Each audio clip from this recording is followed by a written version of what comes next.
Hey, how are you guys? Hey, Islam, over here. It's been a dream of yours for a long time to fight here in New York. You're finally here on the fight week. Is this something that you're very happy to check off your list? Yeah, this is my best fight week, Not cut weight, New York, Very excited. Yeah, and obviously you've talked about fighting for a second belt for a long time. I know you told me at the beginning when you vacated the title you were having a hard time keeping on the weight. How much has that changed, and do you feel like a true welterweight now? Yeah, when I faced with the Jack, I see we same size, And I don't think I'm small for the welterweight. I did my program very well, gain weight, and ready. Yeah, what did you take away from the face-off with Jack and seeing him for the first time? I've seen him before in Perth also. Nothing, just see his face, I don't see nothing from the eye. Somebody asks you what you see in his eye. I just see the eye. I talked to Umar before this fight, and he was saying you have plan A, B, C, D, and the whole alphabet ready for Jack.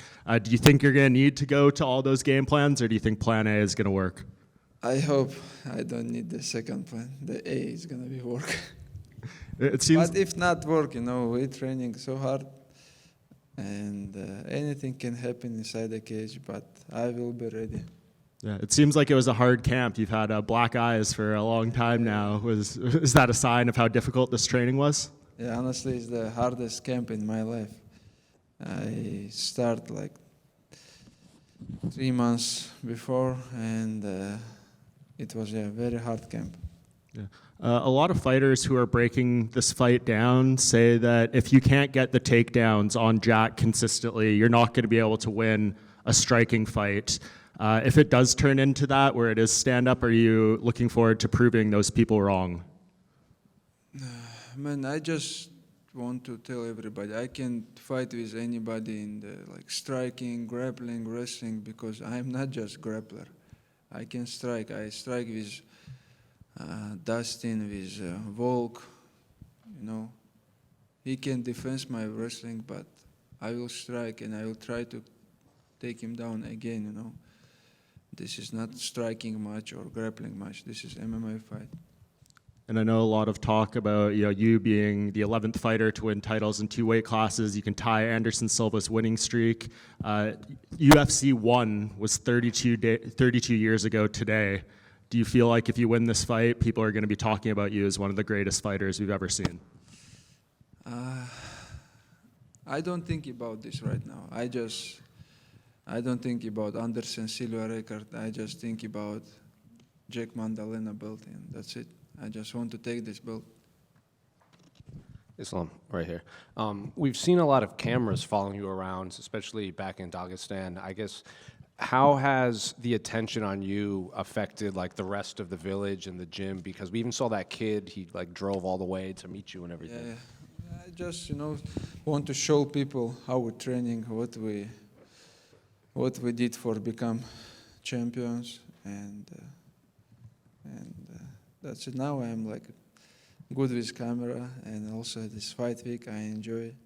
I remember before Wednesday, I don't have any energy, but now I'm good. And you got a street named after you? Is that what I saw? Yeah. Habib put my name of some of the street in his village, but it's the small street, But I will give him back.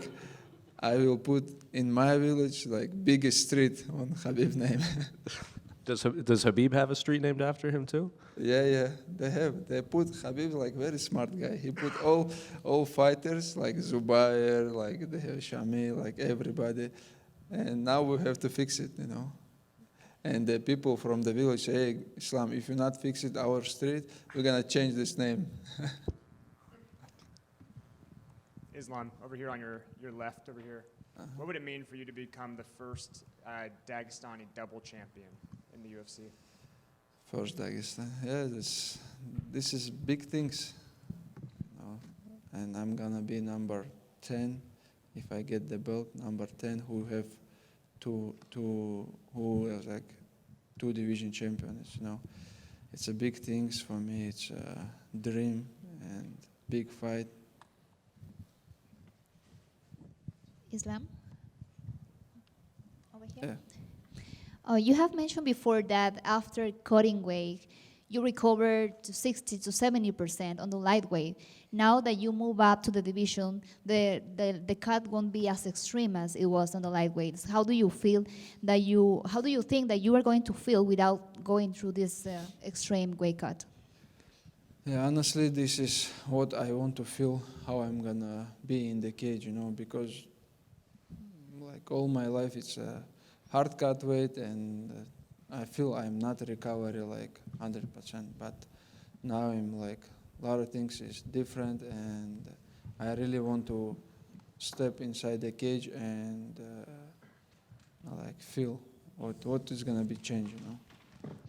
If your hand is raised at the end of the fight, you will become the first lightweight champion in the UFC history to also capture the welterweight, something that neither Dos Anjos or Conor McGregor could achieve. What would it mean? What would it mean to you if you achieve this? This is, I told you, this is biggest fight in my life, biggest test, you know, and like here in New York, in Madison Square Garden, it's gonna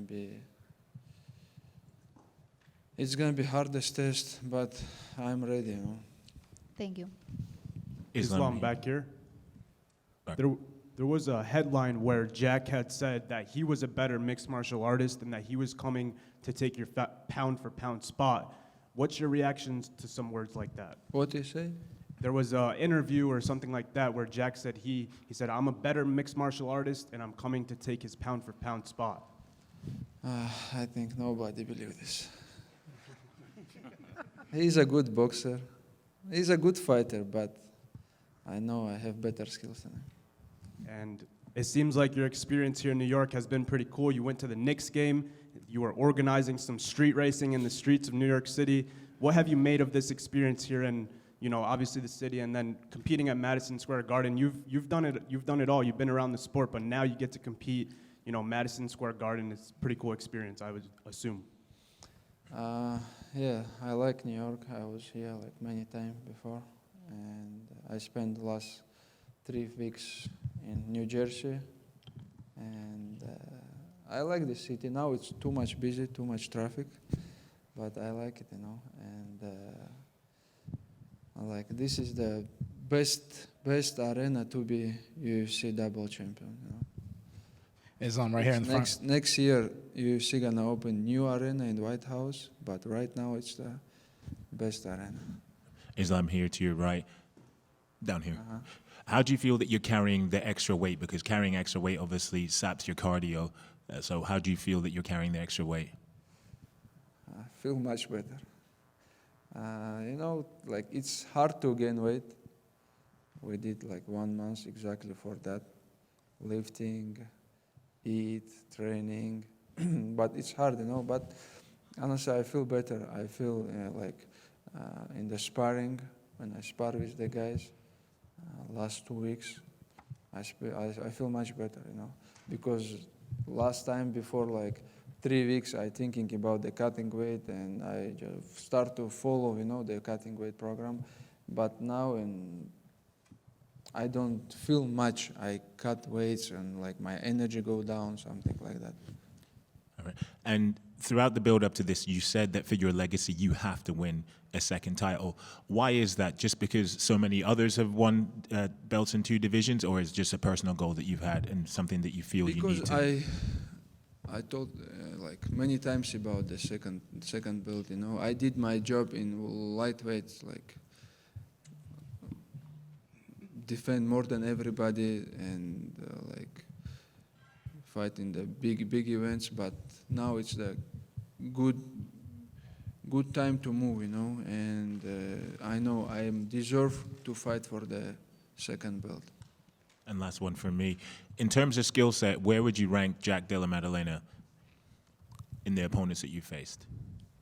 Oh, like top 3. He's one of the best who I fight ever, you know. Because he's a champion. You like UFC champion, it's mean you are like high level fighter. Thank you. Islam, when you said that this is going to be the toughest test of your career, is that because of how good Jack is, or because he's just the bigger guy at welterweight? No, not because of he bigger guy, because he is good, you know. He is good. I saw his fight with Bilal, with many guys. He is good everywhere, but I believe, you know, he is good in, yes, he's striking like pretty good. But I saw his wrestling, he can defend, his grappling, he like feel, if somebody take him down, it's not like something's, he's surprised, you know. He feel good also there, but I know my skill is better. You said it was hard to keep the weight on at welterweight. Does this mean 185 is gone and there's no three-weight title? Man, 185. I have to live with DC a couple months to be 185. Obviously, in Jack's corner is Craig Jones. You know, he's has this sort of weird little rivalry with the Dagestani fighters. Do you rate him as a coach, as a grappling coach, and do you think he adds anything to Jack or not really? Yeah, he's coach. He helped Volk a lot. And lastly, with Aiden Ross, you gave your top 5 UFC fighters at the moment, the pound for pound. You didn't have Alex Pereira in there. Is he not in your top 5? He close, but we don't have space for him in 5. Islam, right here. Since you gave up your title at lightweight, Ilia Topuria won the title. Give me your thoughts on Ilia as a champion. Yeah, Ilia is a champion now, lightweight. But we'll see. He keep talking about the fight against me, and after that fight, let's see. We will do some things because everybody want this fight. We will speak about this after. Jack, when this fight was announced, he said he wants to get it back for Alex. What's your response to that? Yeah, Alex also tried to get back from the first fight, and second fight's not good for him. That's why it's not a good idea. My last question. You just mentioned that after this, you'd like to face Kamaru Usman. Obviously, there's a bunch of welterweights on this card. Do you have a second choice behind Usman? Who is close? Shavkat? Shavkat is injured, I heard. Sean Bradley, no, other guy. Like today, yeah. But today, Saturday, I think we will know one of the contender. And why I say Usman, because he's the biggest name in the welterweight, like who most defend the belt, you know. He's the big name, and he's in good position right now. He beat Barkley, who is one of the contender also. Good luck to you. Привет, Ислам. Сегодня впервые за долгое время ты даешь пресс-конференцию без чемпионского пояса на столе. Непривычно? Да, очень непривычно. Надо исправлять? Надо исправлять, да. В субботу повторим. Дальше вопрос по поводу вашей подготовки. Кто из вашей команды поймал самую большую рыбу? Честно сказать, это в Нью-Джерси. Я ходил там на заливе, смотрел рыбаков там возле океана. Я не видел даже, чтобы кто-то вот такую маленькую рыбу поймал. Ты на днях сказал, что глобальная твоя цель – это побить рекорд Камару Усмана. По количеству защит у него их было 5, тебе сейчас 34 года. То есть значит ли это, что ты ставишь себе планку выступать лет до 37? 37? Так получается. Не знаю, я чувствую себя хорошо, что еще могу нормально выступать на хорошем уровне. За всю свою карьеру я не получал большого урона. Так что у нас впереди еще пару интересных лет. Ты уже говорил англоязычным коллегам про Крейга Джонса, но если бы, представим ситуацию, ты готовился против боя к самому себе, кого бы ты привлек для идеальной подготовки, чтобы сделать идеальную борьбу? Я бы Хабиба отправил, чтобы он загнал их. И последний вопрос. Ты, опять же, недавно говорил про людей, которых ты с собой бы взял на уличную разборку, но ты назвал более-менее современных бойцов. Если выбирать из тех, кто выступал в 90-е и нулевые, 3 человека, которые ты бы взял с собой разбираться на улице. Шогун Руа. Он тогда выступал уже. Потом кого еще? Сколько человек? 3. Тита Ортиса можно взять. И Вандерлей Силву тоже может. Они в стойке могут урон нанести нормально. Спасибо большое, удачи в субботу. Все, спасибо. Thank you, guys.